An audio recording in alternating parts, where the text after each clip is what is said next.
Contentious histories aside, Ukraine's most important coalition partner may be Poland, due to its size, endless skepticism of Moscow after having lived in the shadow of the Soviet Union for decades, and enormous military spending. Perhaps then it is no surprise that Poland has been on the receiving end of various Russian accidents recently. How do you balance holding your ground versus risking World War III? It is time to pick up the phone, because the Geopolitics HelpLINE is here with some answers. Russia has repeatedly violated Polish airspace, to the point that it is difficult to believe that these are mere accidents. Is there anything that Poland can do to stop this from happening? You are right about the frequency of these incidents. Actually, we ought to restrict our attention to just Poland out of necessity, because there have been a whole bunch more involving Romania and others within the Baltics. The start of the saga was in September of last year, when about 20 Shahed decoy drones went off course and crashed over a wide swath of the country. This resulted in NATO invoking Article 4 consultations, which is a step below a response to an Article 5 qualifying attack. This was a big deal in Europe, though those of you in the United States may have missed it because it coincided with the assassination of Charlie Kirk. Fast forwarding through a variety of other cases, commonly involving projectiles approaching the border between Ukraine and Poland, and necessitating an allied response, what has prompted this most recent discussion is an incident from July 30th. A Kh-101 missile struck a field about 80 kilometers past the border. This was coincidentally, or not so coincidentally, in the same region as where Zelensky and Tusk had held a meeting hours earlier to resolve that snowballing spat over using World War II-era names for current military groupings. Poland's official response to these incidents has been that they are accidents. Ukraine remains the intended target, and what we are observing is either the result of poor Russian weapons design or Ukrainian jamming. Nonetheless, frustration is mounting both in the country and among NATO allies more generally. So the thinking goes, whatever the intentions may be, it is still Russia's responsibility to keep its missiles from striking a non-combatant. Although they are not there yet, the question may eventually turn to how to best respond to that irresponsibility, or intentional griefing with plausible deniability. As a preliminary, we ought to discuss the qualities of a good response. For the current political situation, the top priority is not handing the Kremlin propaganda ammunition to help smooth over a call for mobilization. Remember, Ukraine insists that the Kremlin is targeting a September date to send 500,000 new soldiers to Ukraine. The big stumbling block here, of course, is that the average Russian citizen wants nothing to do with this. Thus, the trick for the Kremlin is to figure out a way to convince them that the increased pressure against Kyiv is necessary for their own security. Given how small Ukraine is, the only way to do that is to tie the current war to NATO. Essentially, Russia is not fighting Ukraine. Russia is fighting an alliance of 33 states, 32 in the alliance, plus Ukraine. And the Federation will collapse without a victory on the Ukrainian front. Tied with that is the second key quality, which is to ensure a low risk of escalation. The goal here is to stop Russian missiles from reaching Poland and not spark a wider conflict. Key quality number 3 is to keep the cost low, because it is always easier to have broader political support when your operations can be done on the cheap. Finally, key point 4 is to inflict high punishment on the Kremlin. If you actually want to change Putin's behavior, you need to impose sufficient disutility on continuing it. Otherwise, he will just view your response as the cost of doing business.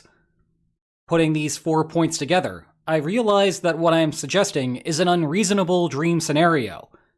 These qualities of a response, especially the issue with costs, tend to be in tension with one another. And yet, Poland may just be able to thread the needle. You see, it all comes down to Kaliningrad, the weird spot of red that is always colored in on my maps, yet seems disconnected from the motherland. You will remember this as the warm water port that the Russian Federation kept following the fall of the Soviet Union. The warm water port has always come at a cost, though.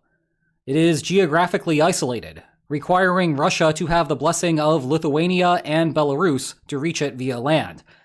Or, failing that, Russian ships would have to pass through a NATO lake to get there by sea. You might also remember that the lead question to our most recent rapid-fire Q&A video asked why Ukraine has not yet struck Kaliningrad. Again, the answer is a limitation of geography. Ukraine only has 3 paths to there. Option 1 is to go all the way around Europe, which is impractical when launched from Ukraine, and a challenge for operational security if you want to try to launch from the water. Option 2 is to fly missiles over Russia, take a sharp turn around St. Petersburg, get acquainted with the Baltic, and then smash into the exclave. The problem there is that your missiles have to survive all the way through Russian defenses up to St. Petersburg, and if you have already gone to all of that trouble, you might as well just hit an oil terminal there instead. Option 3 is to fly through a NATO country. It is a direct path and has the advantage of nary a Russian missile defense system nearby. It has not yet happened, though, because of the escalatory nature of granting permission. NATO countries want to keep an arm's length from the current war. But maybe you can see how this is all coming together. If Poland gets fed up with these wayward Russian explosives, a tit-for-tat strategy may be the solution. For every Russian incursion into Polish airspace, Poland will give Ukraine the green light to use Polish airspace for a single attack on Kaliningrad. Magically, this checks all of the boxes from earlier. You can control the propaganda problem by announcing the system ahead of time. There are clear rules to what prompts a response, with an emphasis on response. Russia has to make the first move of violating Polish airspace for Poland to grant permission to Ukraine to use that same airspace. Note that it is not a big deal if this signals to the Kremlin a security vulnerability ahead of time. If Russia proactively redeploys air defenses to Kaliningrad, then great. Russia is in such short supply of those defenses that doing so will immediately open up new opportunities to Ukraine inside of Russia proper. And if Russia does not, then Ukraine gets free shots on Kaliningrad. Tied together with this, there is a low risk of escalation. Poland is not actually doing anything here. Not actively, anyway.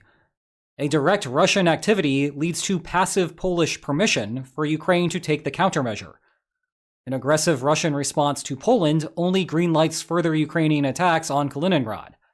Plus, a NATO Article 5 situation always lurks in the background. It is much, much easier for the Kremlin to simply stop violating Polish airspace, which also terminates Poland's assistance to Ukraine. Furthermore, the countermeasure is not only cheap, it is as close to free as it gets for military operations.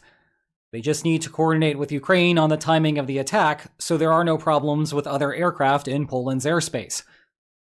Finally, it imposes a high cost on Russia. What consistently gives Ukraine new life in the war is reaching new ground that has previously been untouched, either figuratively or literally. Kaliningrad has been a quiet place since 2022, but these measures would threaten that. The one trick here is that this would give Ukraine a perverse incentive to jam Russian projectiles and redirect them toward Poland. Well, Russia has been doing that same trick up in the Baltics, so any perverse incentives that it creates in this regard seem poetic. But aside from that, it will remain up to Poland to adjudicate what triggers the policy, and so any such issues can be dealt with on an ad hoc basis. Now, this is not something that I envision Poland implementing tomorrow, but we are at the point where preparing a new policy proactively is important so that when the time comes, Tusk can just read a document and everything is ready to go. Meanwhile, if you are ready for another round of the Geopolitics HelpLIne, the archive is right here for you to browse. And if you enjoyed today's video, then please like, share, and subscribe, and I will see you tomorrow. Take care.